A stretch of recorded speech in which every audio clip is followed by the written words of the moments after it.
আগের যুগে রাজ রানীরও তত সুখ ছিল না, ওর বউয়ের যত সুখ এখন মাশাআল্লাহ।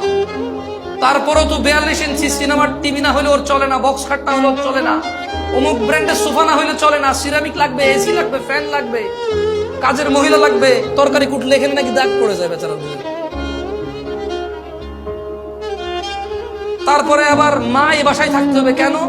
তোমার মা ওই বাসায় থাকে, তোমার ভাইয়ের ছেলেকে তোমার বাপ স্কুলে দিয়ে আসে, তোমার মা ছোটটারে কোলে রাখে। আমাদের এখানে থাকলে তো আমাদের গুলো একটু রাখতে পারে। তাহলে মা লাগবে কেন? বাচ্চা কোলে দেওয়ার জন্য।